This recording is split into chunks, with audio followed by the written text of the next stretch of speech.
La prostituta, que debía de estar a punto de morir por lo grave de la tremenda herida abierta en medio de su cara, o al menos desangrada por la descomunal pérdida del vital líquido, estaba parada frente al auto, mirándolo amenazantemente desde unas cuencas oscuras y desorbitadas que parecían no tener ojos.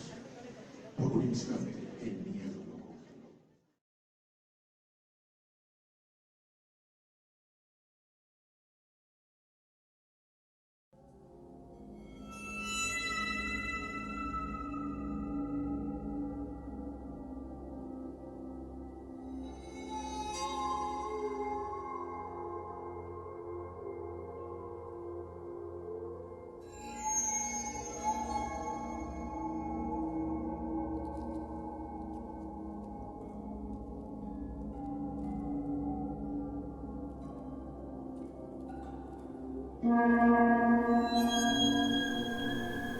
Desde el instante en que la vio, parada al otro lado de la calle, ensombrecida por la noche y distorsionada por el incesante ajetreo de la avenida y la velocidad del auto en movimiento, aquella figura femenina le pareció conocida.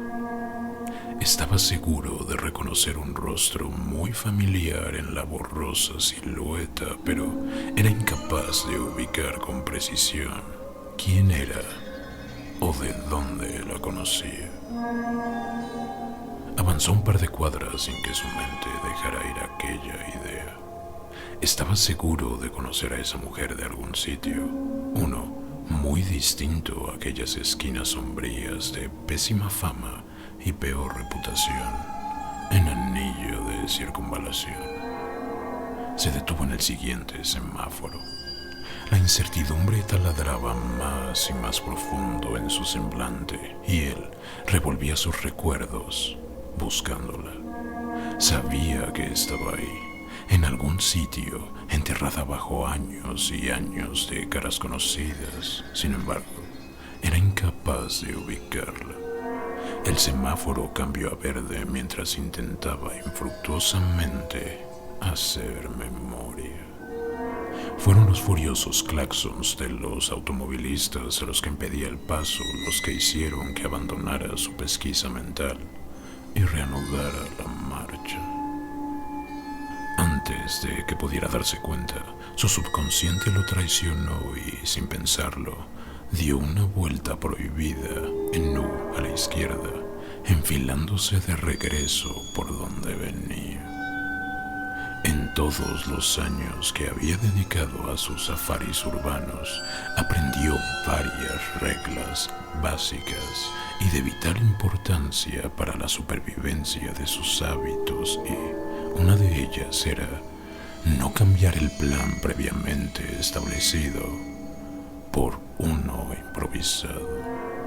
Sin embargo, la familiaridad de ese rostro le intrigó al grado de hacerlo faltar a la más solemne de sus reglas y empezó a improvisar.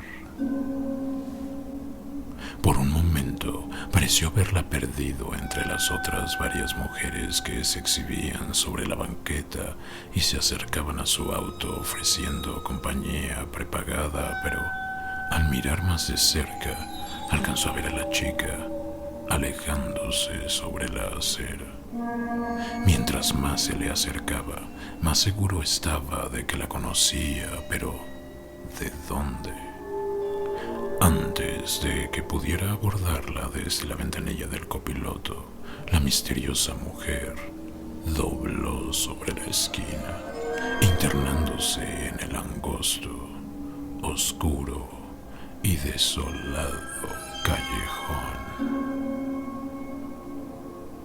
Otra regla básica que había aprendido en sus andanzas era que si algo parecía demasiado bueno para ser verdad, tal vez así lo era, y no convenía dejarse engañar por las apariencias, pues casi siempre lo que parecía una oportunidad inmejorable no era más que el cebo de otro trampero, y debía de ser observador y juicioso para reconocerlo.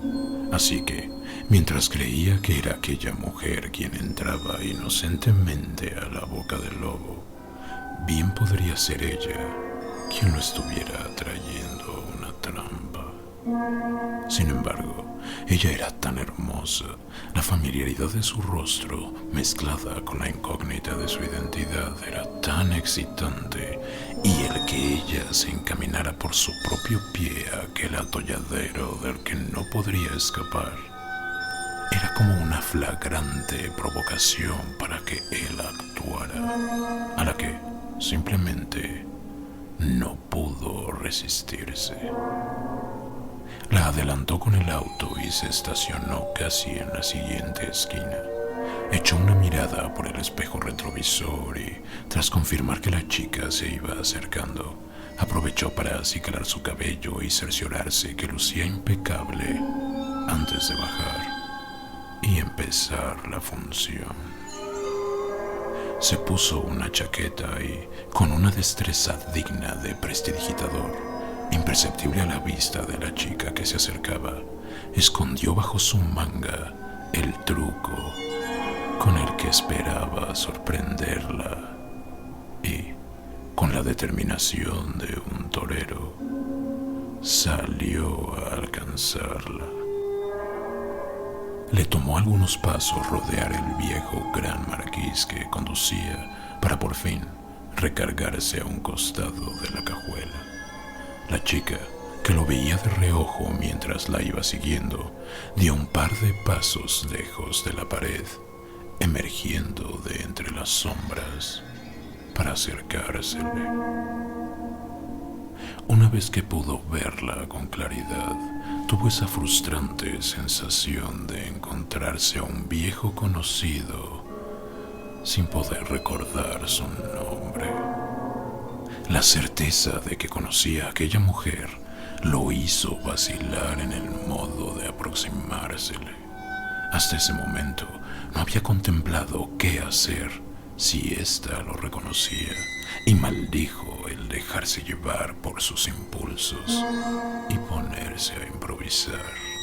Pero, por suerte, aquella hermosa mujer parecía no reconocerlo. Aunque no tenía pinta de ser una profesional, se acercó a él y de inmediato le preguntó si buscaba compañía. Su cuerpo era demasiado torneado y exuberante para la edad que parecía tener su rostro, y una vez que la tuvo de cerca, pudo ver sus arterias azules traspasando lo níveo de su piel. Fue entonces cuando saboreó la lujuriosa idea de poseerla.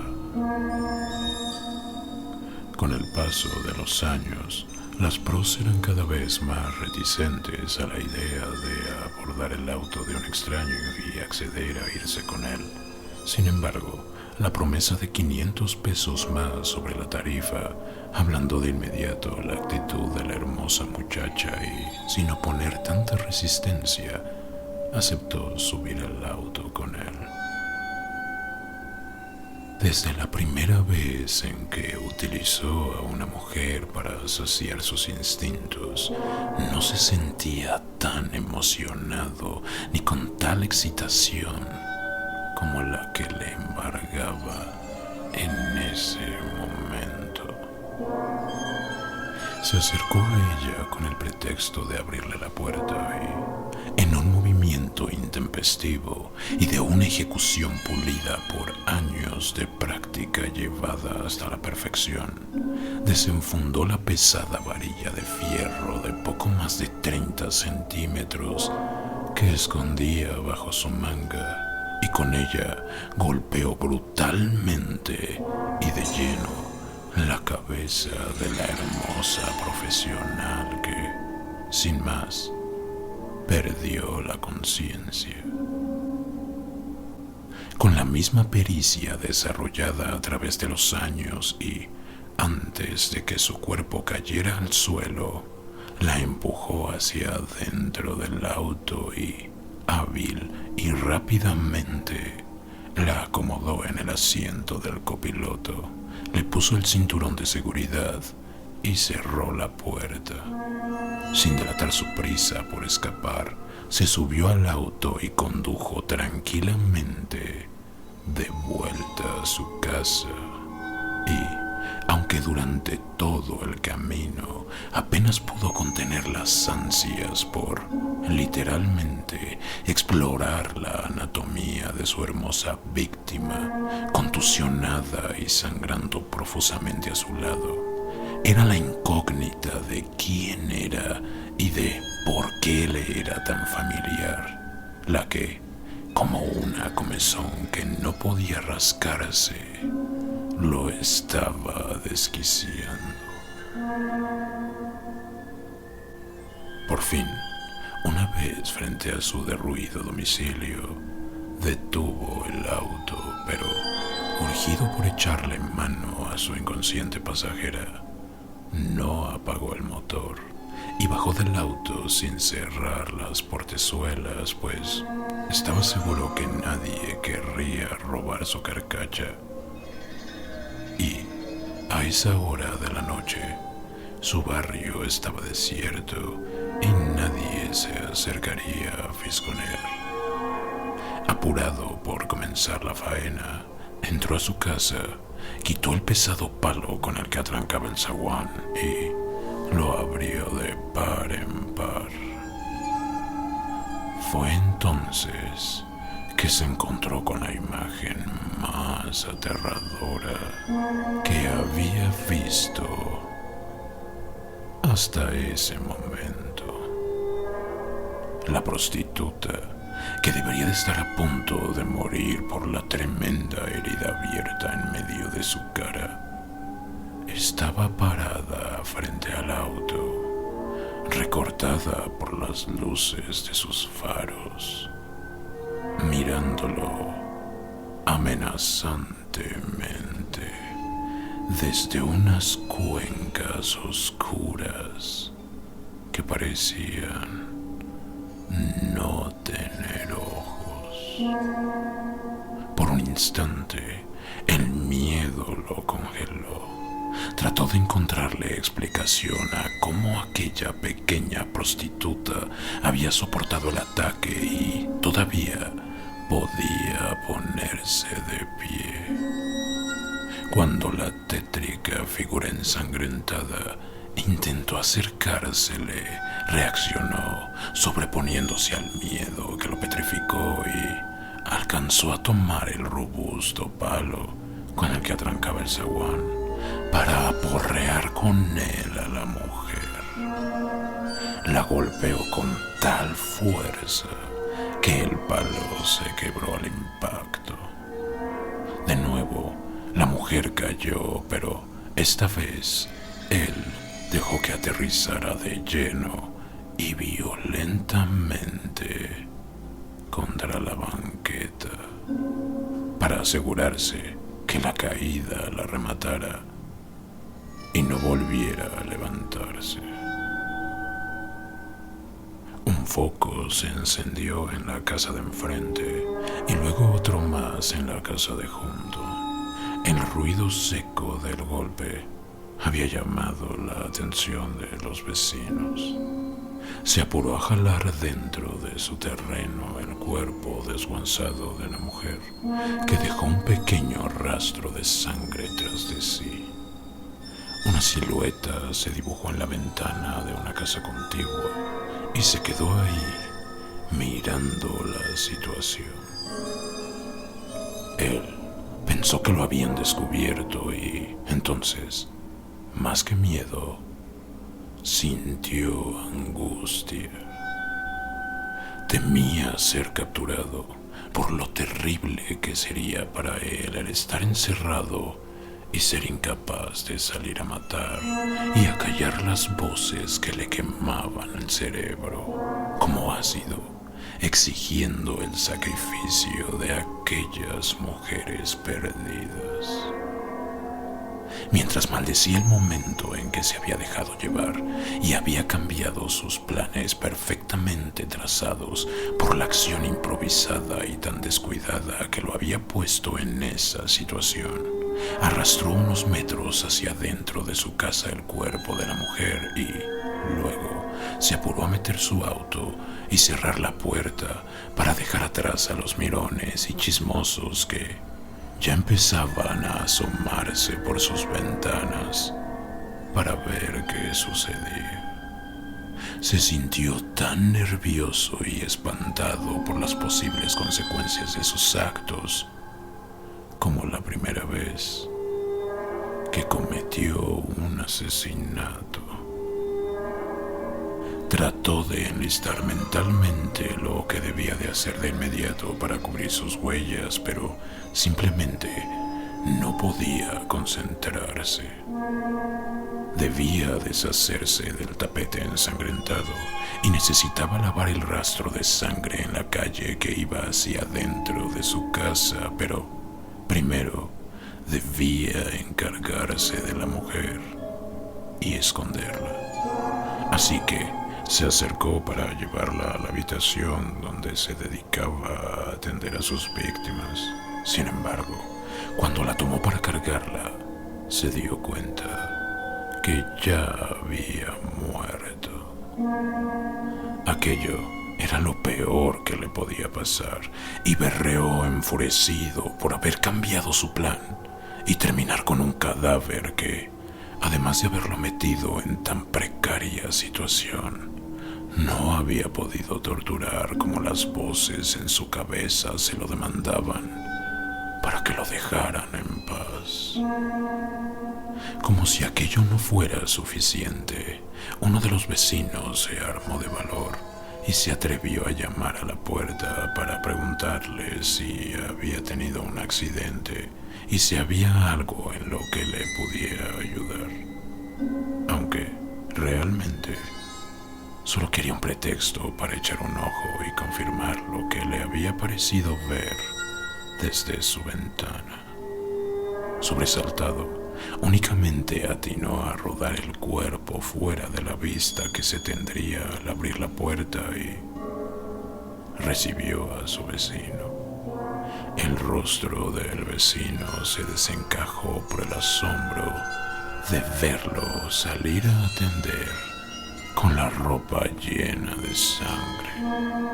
Él también se sorprendió de verse las manos teñidas de rojo y trató inútilmente de dar alguna explicación al respecto, cosa complicada cuando, desde el fondo de su casa, una mujer comenzó a gritar desesperadamente por ayuda. En pánico, azotó la puerta en la cara del vecino y corrió a callar a la maldita mujer a la que apenas un instante antes había dado por muerta y que ahora se incorporaba de nuevo y gritaba por ayuda. Sin saber qué hacer, tomó uno de los pedazos que quedaron del palo con el que la había golpeado y, sin considerar las implicaciones, se apuró a encajarlo de lleno en el pecho de la prostituta. Lo encajó de nuevo y luego otra vez y otra, pero la mujer no cesaba de gritar y cada vez lo hacía más y más fuerte, y él parecía perder la razón con cada estocada inútil que clavaba en el cuerpo de la mujer. De pronto, los gritos se deformaron en una carcajada profunda y cavernosa. Afuera ya se congregaba una pequeña multitud, atraída por los alaridos y, definitivamente, la policía estaba en camino. De pronto, la mujer, o lo que quedaba de ella, dejó de carcajearse y le dijo en tono amable que sí lo había reconocido, que sabía perfectamente quién era él y que solo le evitó la vergüenza de aceptar que no podía recordar su nombre. Entonces empezó a describir explícitamente una serie de torturas, golpes, cortes, agresiones y detalles de un ataque en específico, uno que él había cometido hacía más de 20 años. La primera vez que mató. De pronto, reconoció bajo la sangre y las heridas abiertas el rostro de su primera víctima. Pero no tenía sentido. Ella, su primera víctima, estaba enterrada muy profundo en el patio de la casa.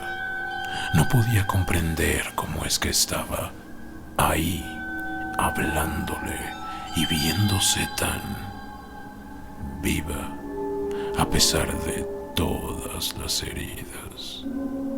Estaba en shock. Dejó de apuñalarla con el palo, pues la confusión lo congeló.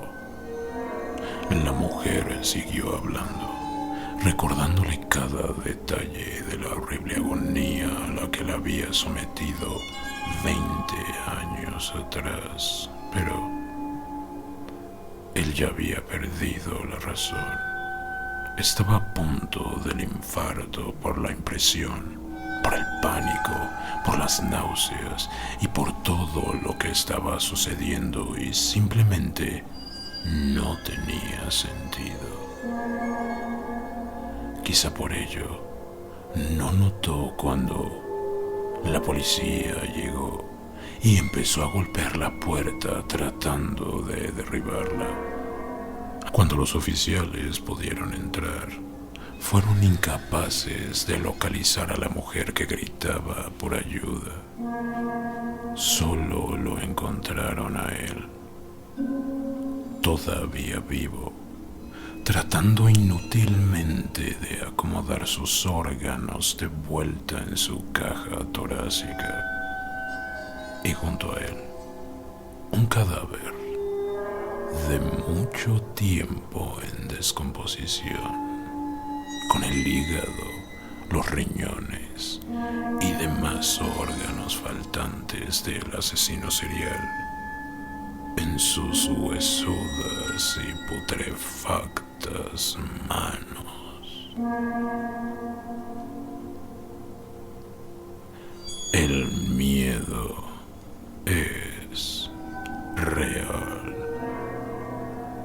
Rapatustra 2017-2020.